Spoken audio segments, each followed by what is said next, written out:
Hey guys, it's Marta. Today let's talk about hydrangeas. Panicle hydrangeas, one of my favorite plants in the garden. I've tried growing them in different conditions and today I wanted to share my experiences with you.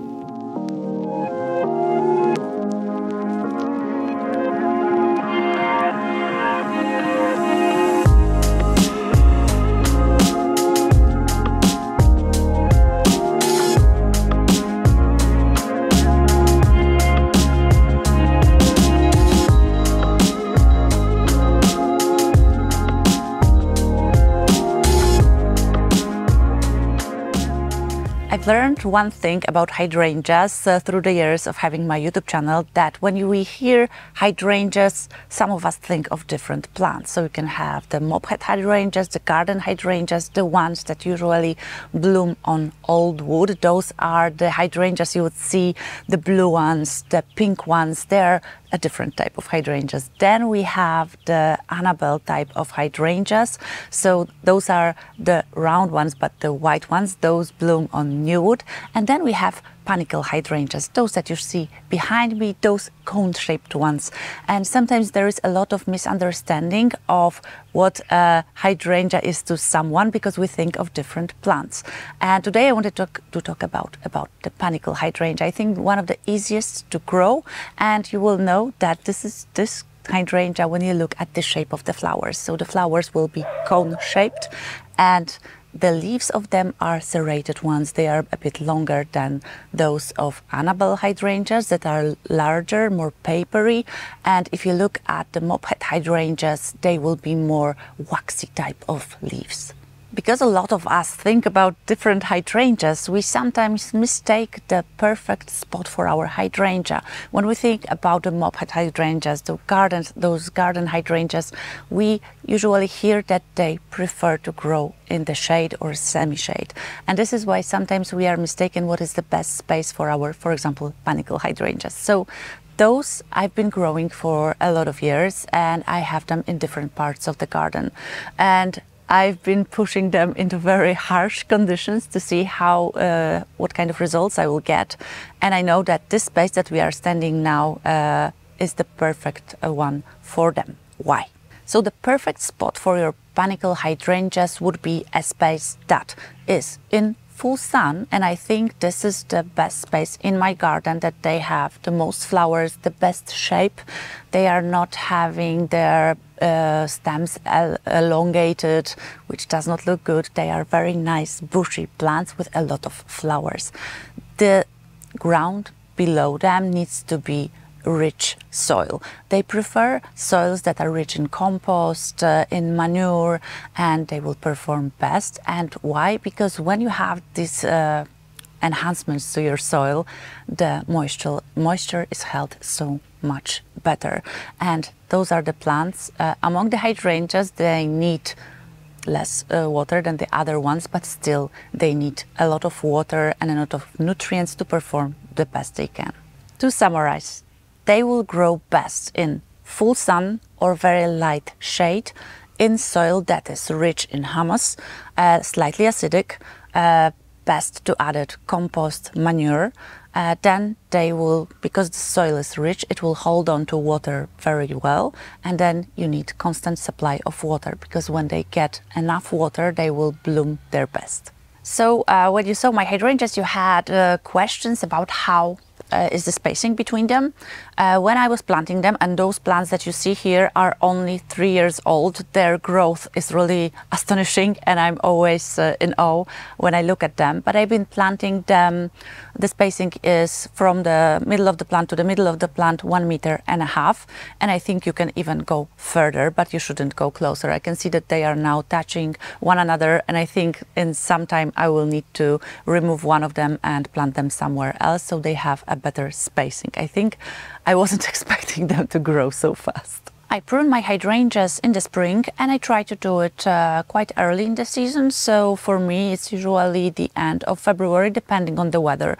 If we don't have freezing temperatures, I go as early as I can. If I see a nice weather forecast, I just prune them, usually February or March. If you would like to see the whole process of pruning my hydrangeas in the spring, I will link the video from that time when we were doing that, and you can see how tiny those plants were. I think we have two videos, you can see them year by year, and I'm trying to explain how I prune younger plants and how I prune older plants that I would like to grow a bit taller, as for example the second part of the border. This spring that will come next year, I will be pruning them a bit higher because they have such huge flowers that after the rains they are flopping a bit. Panicle hydrangeas come in various sizes and colors. Most of them start white and then they turn a bit different colors throughout the season. You don't need to change anything with their fertilizing. This is just the way they are. So they start white or lime white and then they will turn a bit pink or very pink color, even red, depending on the variety. Some of them are larger, some of them are smaller. Here we can see one of my favorite Panicle hydrangeas. This is Limelight, and I think this is one of the best varieties. My whole hedge is made out of them because I really love them. They are really sturdy plants, and I really love the color because they start lime white and then they turn a bit blush of pink, and I think this for me it is perfection.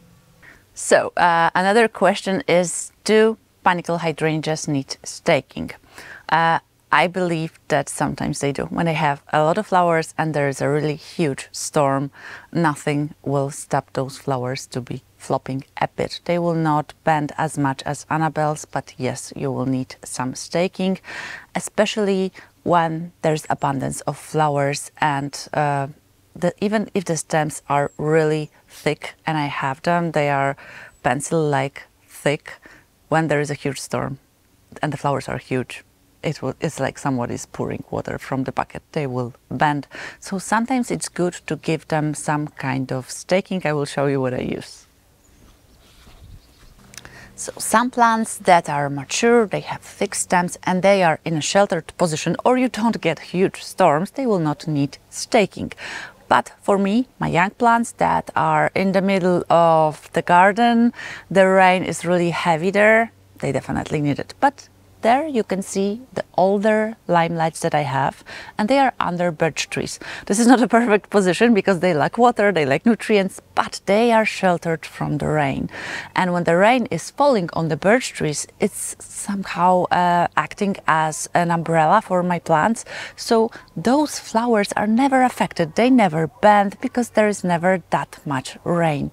Unfortunately, the other plants there don't have this kind of protection, but they have better conditions because there is no birch trees to take up the water or nutrients. So we have to choose what we can use. So these are the things I'm using for my younger plants. They are plastic, you can stretch them, but they are not perfect because when you have a lot of sun, they will become elongated, and sometimes when the flowers are heavy, they will be too long. So sometimes I need to just you will put this one, this is like a thing, you just put it in, it clicks and it holds the flowers.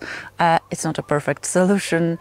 Some people are using like T-posts they put next to a plant, and then they will use some kind of thing. You can use like a rubber band around the plant, so it holds it like a little corset. It doesn't have to be very heavy, but it needs to hold them from every position, because when you use only this and some of the flowers are more on one side, it can move the whole plant like in one direction, so it doesn't look that good. So I believe that maybe next year I will use some T-posts, but they need to be thick, I think at least 3 centimeters wide, so they are nice and sturdy next to a plant, and then we can use those rubber bands. Maybe this will be better.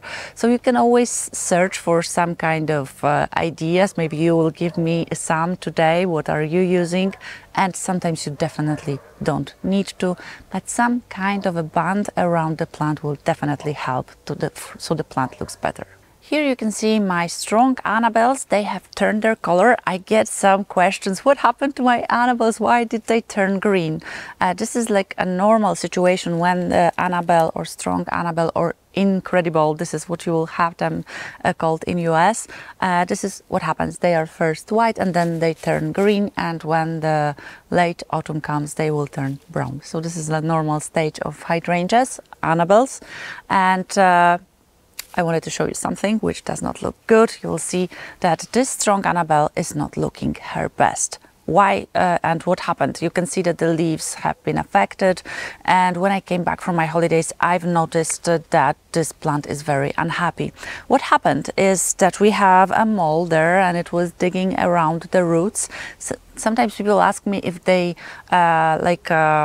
eat the roots. I think they are just digging their ways around the plant, and the roots of the plant are like there's a lot of air and space and they cannot get the nutrients or the water, and this is the problem for the plant. It's a huge stress, and this is how the plant reacted.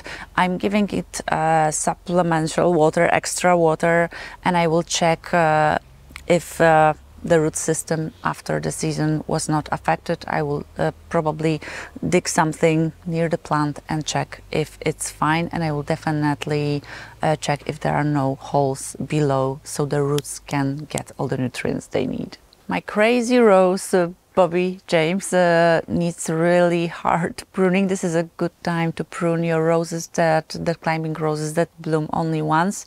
I've done that already, and during my time away she decided to grow like a crazy one. This is a hydrangea I wanted to show you. This is Skyfall. This is one of the smallest hydrangeas. So Panicle Hydrangeas come in all sizes. Like Limelight would be a huge hydrangea that you can grow, that it will be so much bigger than you are. But then there are the smaller ones. They are nice for the front of the border or for smaller gardens. I think they are super cute. I really like planting them in front of the big ones, so it's a nice like a 3D effect. So you have a smaller version. You can have Little Lime, that is a little brother of Limelight, and Skyfall is also one of my favorite, or Pikachu, or it's also a nice one. There is like hundreds of varieties, of beautiful varieties of hydrangeas, and the breeders are coming up with new ones every year, so I'm always looking for some favorites, but Skyfall is really one of my favorites, and this space is really nice for it. It's a light shade, but it gets, I think, about 7 hours of sun, so really likes this space.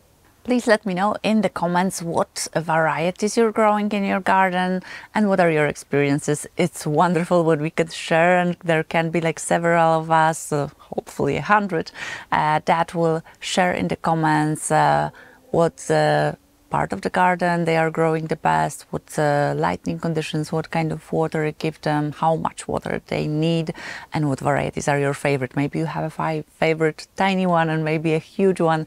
Please let me know in the comments, and hopefully I will get some new ideas what to plant in my garden. If you like today's video, please give it a thumbs up, consider subscribing, and we'll see you in the next one. Bye!